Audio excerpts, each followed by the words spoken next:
Tout au long de l'histoire, des inventions comme l'ampoule et l'Internet ont révolutionné notre vie quotidienne. Cependant, derrière ces percées célébrées se cachent des trésors oubliés, des technologies révolutionnaires qui n'ont jamais eu la chance de briller. Silencieuses à cause de la cupidité des entreprises, enfouies sous le secret gouvernemental et dismissées par le scepticisme de la science dominante, ces innovations ont été poussées dans l'oubli, ne réalisant jamais leur plein potentiel. Rejoignez-nous alors que nous dévoilons 10 inventions suppressées qui auraient pu radicalement transformer le monde dans lequel nous vivons. Numéro 10. Le carburateur Hogle. Tom Hogle, un mécanicien autodidacte d'El Paso, au Texas, a fait la une des journaux dans les années 70 avec une invention qui semblait presque trop belle pour être vraie. Sa création, le carburateur Hogle, promettait d'améliorer considérablement l'efficacité énergétique à une époque où la crise pétrolière poussait le monde à chercher désespérément des solutions. Cet appareil innovant prétendait faire fonctionner une voiture pendant plus de 100 miles avec un seul gallon d'essence. Une assertion qui a suscité des interrogations et des espoirs. L'approche d'Hogle du carburateur conventionnel était révolutionnaire. Contrairement au système traditionnel qui mélangeait air et essence avant la combustion, le design d'Hogle éliminait complètement le carburateur et la pompe à essence. À la place, il introduisit une boîte noire qui vaporisait le carburant avant qu'il n'entre dans le moteur. Cette méthode signifiait que le carburant brûlait plus complètement, réduisant considérablement la quantité d'essence nécessaire pour faire fonctionner le moteur. Les implications de l'invention d'Hogle étaient ahurissantes. Non seulement cela pouvait signifier d'énormes économies pour les consommateurs fatigués des prix élevés de l'essence, mais cela suggérait également une diminution potentielle de la dépendance au pétrole et un pas en avant dans la réduction des émissions des véhicules. En 1977, Hogle présenta sa Ford Galaxy modifiée de 1970 qui démontrait cette remarquable efficacité énergétique. Le tumulte médiatique qui s'ensuivit le propulsa sous les projecteurs. Il obtint des brevets et attira l'intérêt des investisseurs et des grandes entreprises, tous désireux de la transformation potentielle de la consommation de carburant que son invention pouvait apporter. Cependant, malgré l'intérêt grandissant, le monde automobile restait sceptique. Les experts doutaient de la façon dont le carburateur d'Hogle pouvait atteindre une telle efficacité sans modification significative du moteur. Pourtant, Hogle n'était pas découragé. Il croyait au potentiel de son invention et refusa des offres lucratives pour vendre ses brevets, visant plutôt une mise en œuvre plus large. Cependant, la prometteuse trajectoire de Tom Hogle a été brutalement interrompue. En 1981, à l'âge de 24 ans, Hogle mourut dans des circonstances mystérieuses. Officiellement, sa mort a été attribuée à une overdose impliquant de l'alcool et des médicaments sur ordonnance, mais ses amis et partisans soupçonnaient un acte criminel. Le moment et la nature de sa disparition, compte tenu des enjeux financiers considérables en cause, alimentaient les théories du complot. Certains spéculaient que l'industrie pétrolière, voyant l'invention d'Hogle comme une menace directe pour leurs profits, pourrait avoir joué un rôle dans son silence. D'autres suggéraient que les fabricants automobiles en étaient responsables, craignant l'impact que sa technologie pourrait avoir sur leurs modèles commerciaux existants. Après sa mort, le carburateur Hogle s'est rapidement effacé de la mémoire publique. Les brevets existent encore, mais aucun grand constructeur automobile n'a mis en œuvre la technologie dans un véhicule de série. Les raisons demeurent un sujet de débat. Tandis que certains soutiennent que le carburateur n'a jamais fonctionné aussi bien que revendiqué, beaucoup croient qu'il a été délibérément supprimé par des intérêts puissants déterminés à maintenir le statu quo. Numéro 9. Effet structurel des cavités. Viktor Grabenikov pourrait sembler être un personnage sorti d'un roman de science-fiction. Pourtant, son histoire est profondément enracinée dans le monde curieux de l'entomologie et la recherche de ce qu'il appelait l'effet structurel des cavités, ou CSU. Grabenikov, un entomologiste russe autodidacte, a passé des années à étudier le monde naturel, en particulier les insectes, qu'il croyait renfermer des secrets de capacités surnaturelles telles que l'antigravité.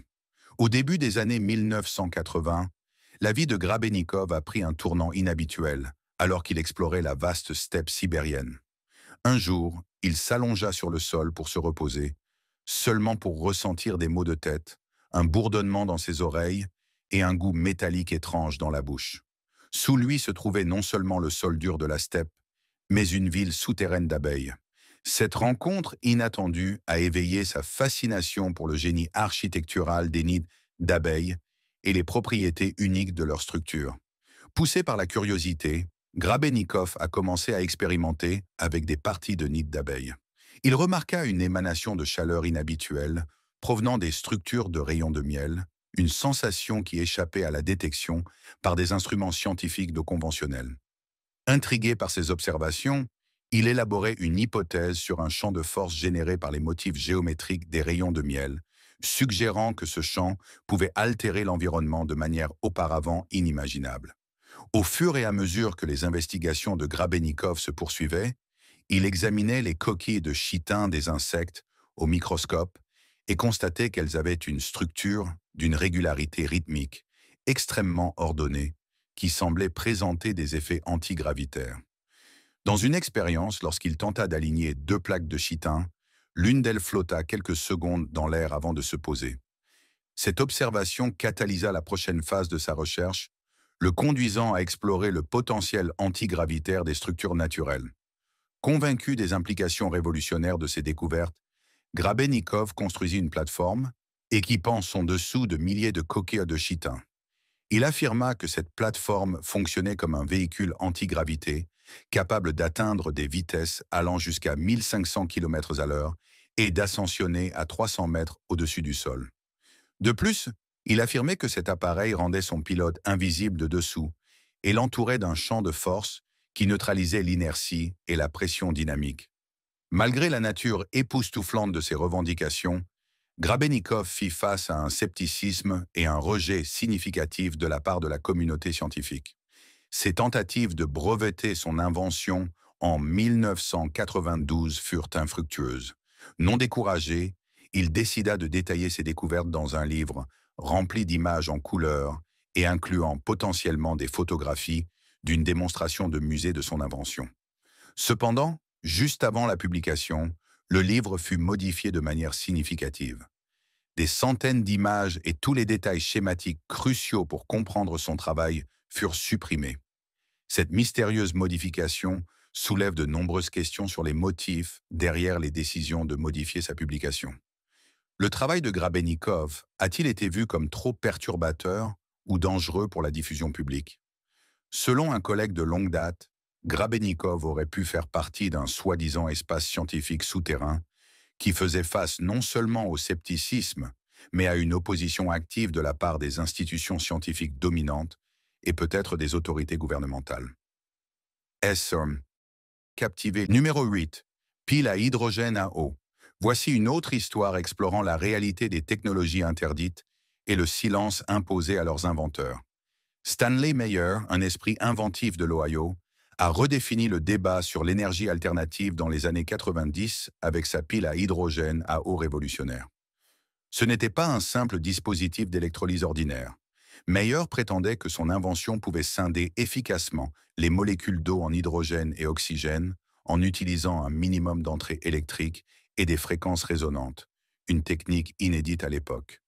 Meyer a présenté sa technologie dans un buggy sur sable qu'il affirmait fonctionner uniquement à l'eau, utilisant les gaz générés par sa cellule pour la combustion. Imaginez un véhicule roulant sur la route, son réservoir rempli uniquement d'eau, qu'il s'agisse d'eau de pluie, d'eau de puits, d'eau de mer ou même de fonte des neiges. Cette vision a non seulement captivé l'imagination du public, mais a également promis une alternative de carburant abondante, durable et respectueuse de l'environnement au pétrole. Le buzz autour de la pile à hydrogène à eau de Meyer était immense. Il a été présenté dans des segments d'information locales qui le dépeignaient comme un homme réalisant un rêve ancien, utilisant l'eau pour alimenter des voitures. Cependant, la communauté scientifique a accueilli les affirmations extraordinaires de Meyer avec un scepticisme significatif, remettant en question la validité et la reproductibilité de ses résultats. Tragiquement, le parcours de Meyer s'est terminé de manière abrupte et mystérieuse. Le 20 mars 1998, alors qu'il dînait dans un restaurant, une scène troublante s'est déroulée.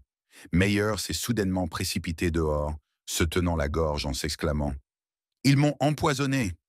Quelques instants plus tard, il s'est effondré et est mort.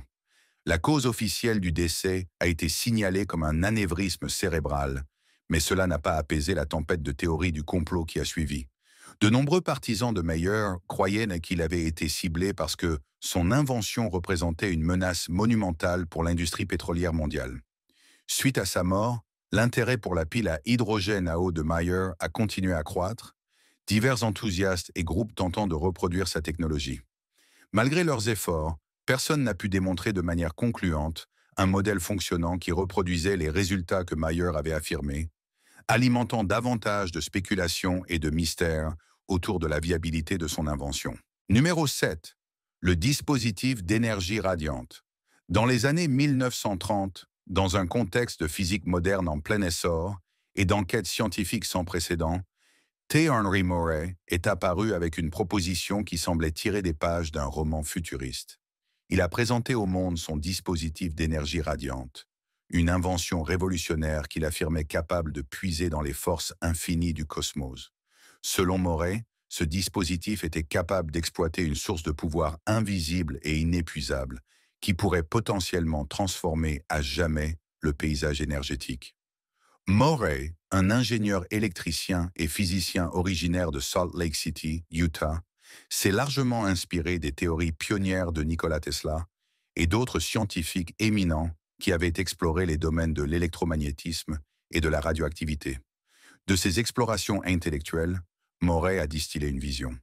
L'espace qui nous entoure, a-t-il théorisé, regorge d'un type d'énergie qui, si elle était exploitée, pourrait offrir une source inépuisable d'énergie. Ce dispositif qui visait à convertir cette énergie cosmique en électricité utilisable était en développement au début des années 920. Le cœur de son invention comportait une valve spéciale, un matériau semi-conducteur conçu pour absorber l'énergie radiante de l'environnement et la transformer en électricité à haute tension. L'approche de Moray ne prétendait pas renverser les lois de la thermodynamique. Au contraire, il s'agissait d'un processus de conversion, transformant une énergie existante d'une forme à une autre. Les démonstrations de Moray avec son dispositif étaient tout simplement spectaculaires. Lors de diverses expositions, il a réussi à alimenter des lumières, des radios et des moteurs devant un public de témoins, sans aucune connexion visible à une source d'alimentation conventionnelle. Pourtant, malgré ces displays impressionnants, la communauté scientifique a accueilli les affirmations de Moray avec un profond scepticisme. Les critiques ont souligné que les opérations du dispositif et la théorie sous-jacente n'étaient pas suffisamment expliquées ou documentées pour permettre une vérification ou une réplication indépendante. Ce scepticisme était accru par l'hésitation de Moray à divulguer entièrement les détails de son invention. Il a cité des préoccupations concernant le vol de propriété intellectuelle et le potentiel usage abusif de sa technologie comme raison de son secret.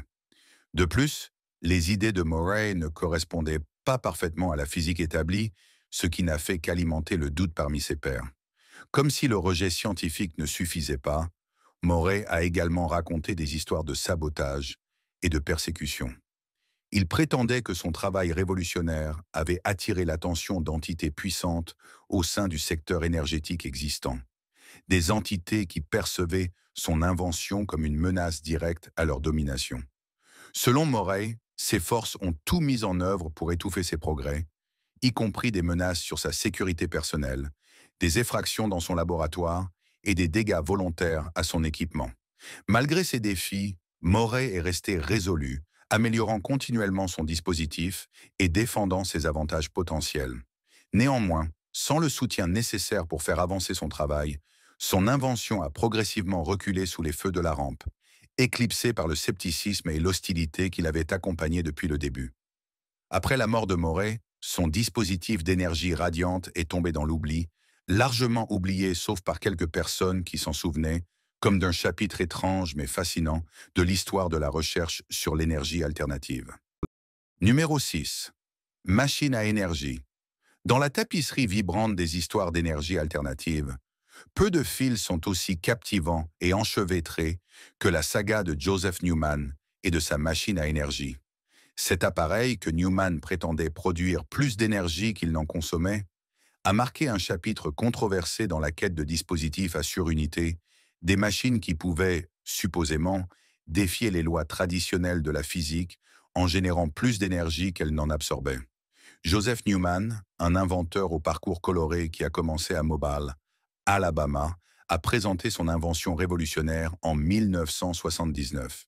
Il affirmait que sa machine exploitait un principe similaire à E égale à mc carré d'Einstein, suggérant que toute matière contenait de l'énergie enfermée, accessible grâce à sa technologie.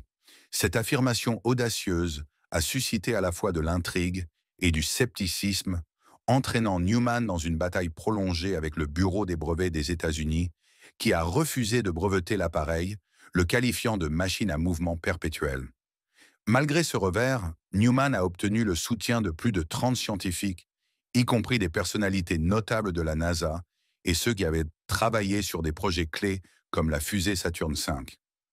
Leurs témoignages, destinés à influencer les autorités de brevet, mettaient en avant les implications potentielles de l'invention de Newman, qui pourrait radicalement améliorer l'avenir de l'humanité en révolutionnant la production d'énergie. Alors que les batailles juridiques se poursuivaient, les revendications de Newman ont été mises à l'épreuve par le Bureau national des normes, qui a conclu que l'appareil ne parvenait pas à démontrer les effets d'overunity revendiqués. Newman, sans se décourager, a contesté ces conclusions, alléguant des fautes professionnelles et des inexactitudes dans la méthodologie de test. Cependant, l'establishment scientifique est resté largement convaincu et les aspirations de brevet de Newman ont été constamment contrecarrées. L'histoire de Newman a pris une tournure personnelle et publique lorsqu'il a décidé de se porter candidat à la présidence des États-Unis en 1987, citant une instruction divine pour empêcher l'extinction de l'humanité. Après le décès de Newman en 2015, son héritage a perduré à travers les efforts de fidèles partisans et d'ingénieurs. Lors de la conférence sur la science et la technologie de l'énergie de 2017, une attention significative a été consacrée à son œuvre, y compris une présentation détaillée du moteur Newman par Jeffrey Miller, un collaborateur de longue date et passionné d'énergie libre. La démonstration de Miller visait à valider les revendications de Newman et à inspirer une nouvelle génération à explorer les frontières de la technologie énergétique. Avant de passer à autre chose, voici le choix du jour des abonnés.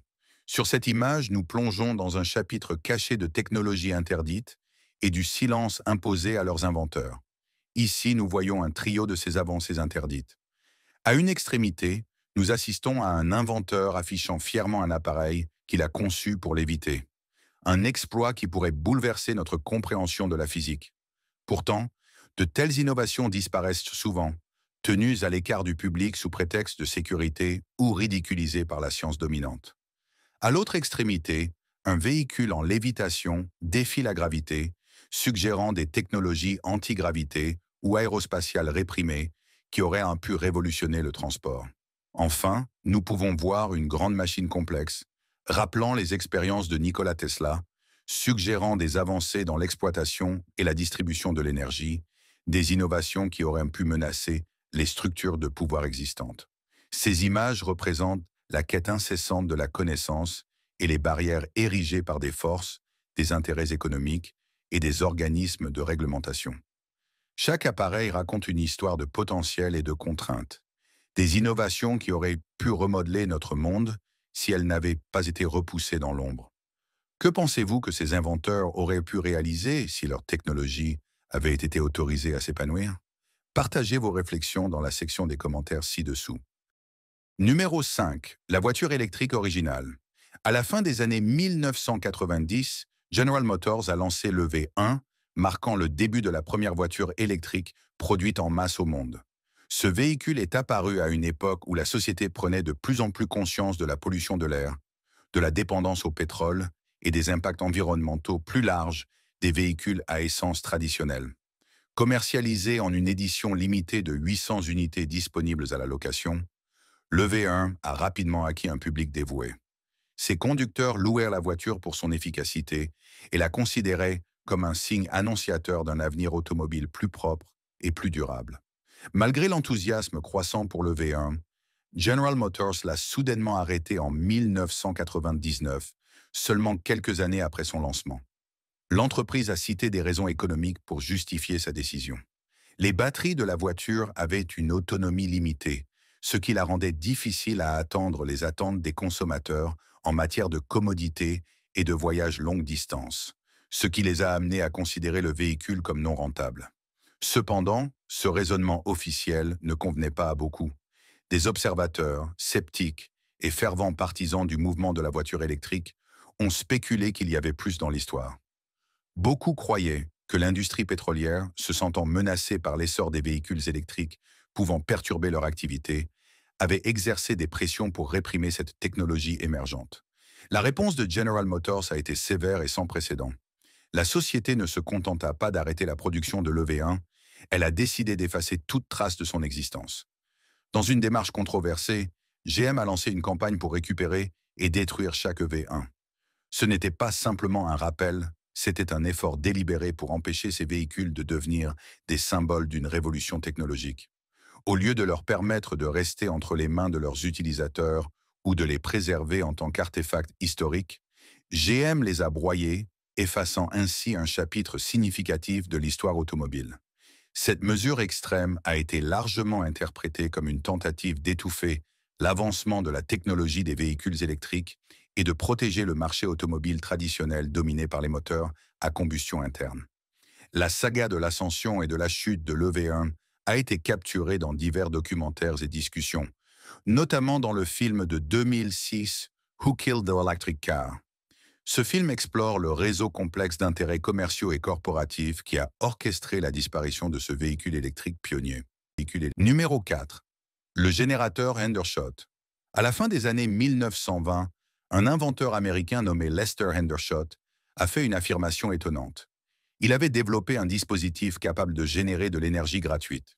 Surnommé le générateur Hendershot, cette invention était censée exploiter le champ magnétique de la Terre pour produire de l'électricité sans avoir besoin de sources de carburant conventionnelles. Ce dispositif révolutionnaire était décrit comme un générateur autonome, utilisant un réseau complexe de bobines et de condensateurs pour produire de l'énergie de manière indépendante. Les premières démonstrations de Hendershot étaient spectaculaires, alimentant des ampoules et des moteurs et éveillant l'imagination du public. Les médias et les investisseurs potentiels ont rapidement prêté attention, attirés par la promesse d'une révolution dans la façon de produire et de consommer de l'énergie. Cependant, tout le monde n'était pas enivré par la perspective d'une telle technologie disruptive se concrétisant. Au milieu de cet engouement croissant, une campagne visant à discréditer le travail de Hendershot a émergé. Les critiques ont tenté de réfuter l'efficacité de son générateur en présentant publiquement un dispositif qu'ils prétendaient identique à celui de Hendershot, mais qui avait échoué à fonctionner. Cet acte de discrédit était un signal clair pour les partisans de Hendershot que des intérêts puissants étaient déterminés à saper son invention. Malgré les doutes et l'opposition significative qu'il a rencontrée, Hendershot a continué à peaufiner son générateur, convaincu de son potentiel. À la fin des années 1960, il croyait avoir réalisé une avancée significative, suffisante pour capter l'intérêt de la marine américaine. Avec un nouvel espoir, il a préparé 2 modèles et une proposition détaillée de 56 pages. Malheureusement, ces avancées ont été repoussées et sa proposition a finalement été rejetée. Tristesse s'est abattue en avril 1961, lorsque le fils de Hendershot a découvert son père mort, un événement officiellement enregistré comme un suicide.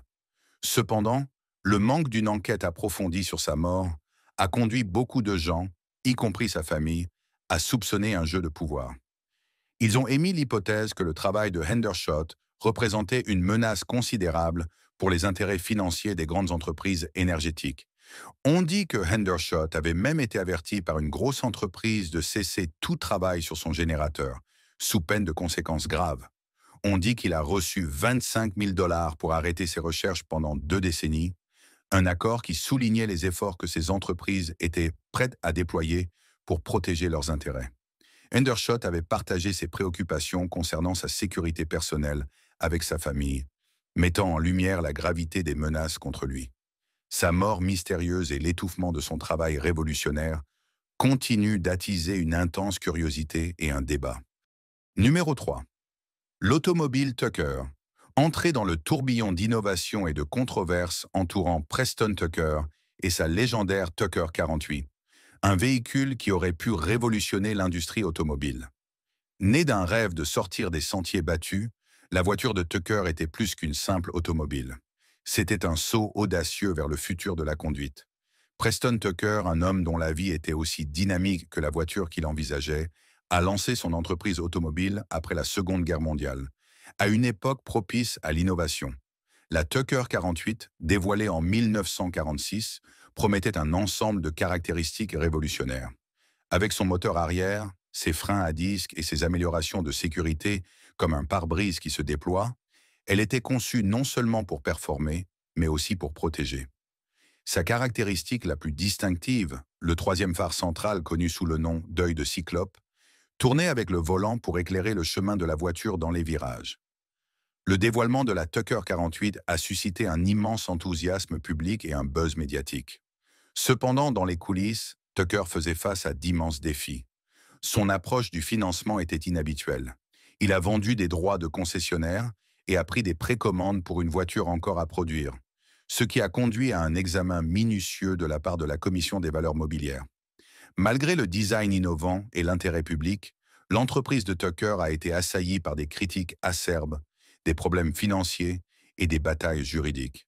Les critiques soutenaient que son projet ambitieux était trop beau pour être vrai, le dépeignant comme un rêveur dépassant ses limites.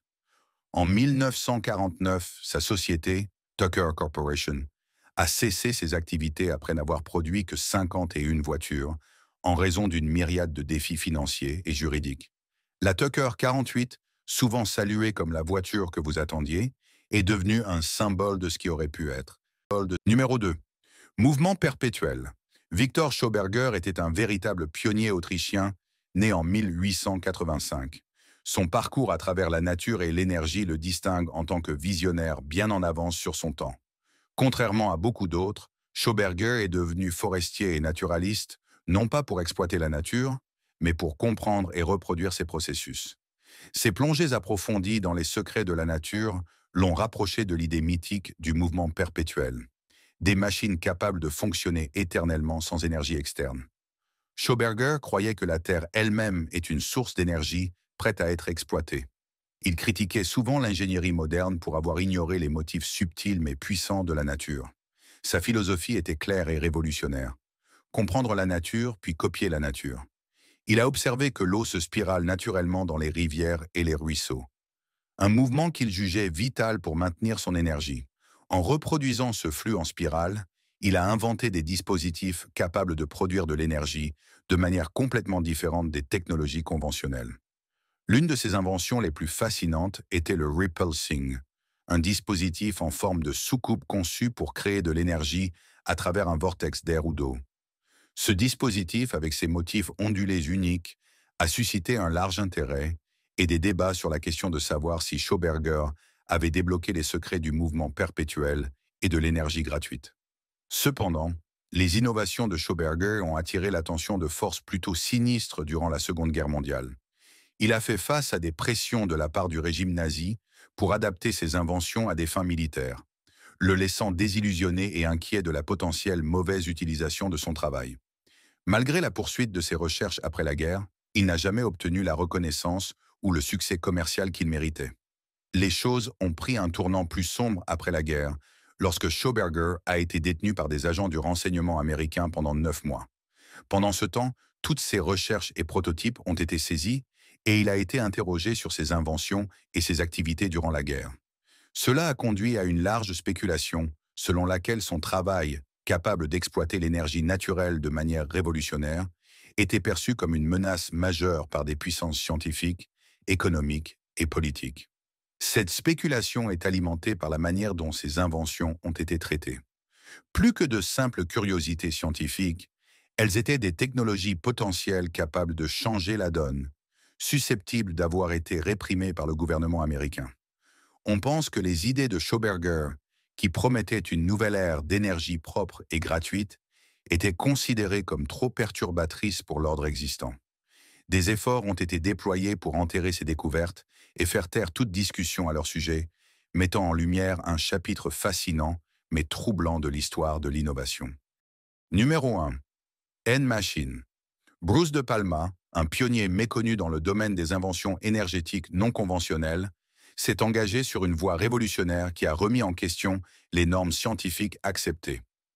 À la fin des années 1970, De Palma, un ancien chercheur du MIT, a présenté au monde sa création connue sous le nom de N-Machine, un dispositif qui prétendait générer plus d'énergie qu'il n'en consommait, puisant directement dans l'énergie environnementale qui nous entoure.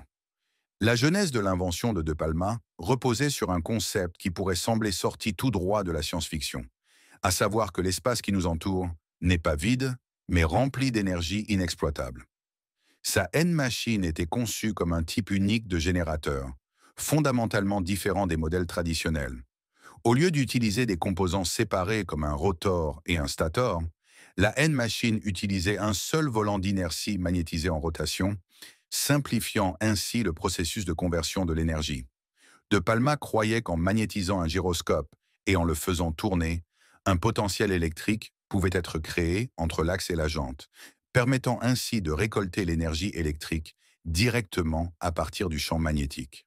Cette innovation audacieuse s'inspirait des idées de Michael Faraday et d'autres scientifiques pionniers, mais poussait beaucoup plus loin dans de nouveaux territoires théoriques.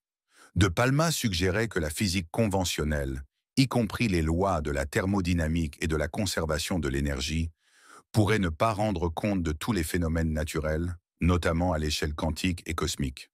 Sa théorie proposait qu'une antenne moléculaire pourrait extraire de l'énergie de l'arrière-plan de l'espace, un concept qui reflétait certaines interprétations de la physique quantique concernant la densité énergétique du vide.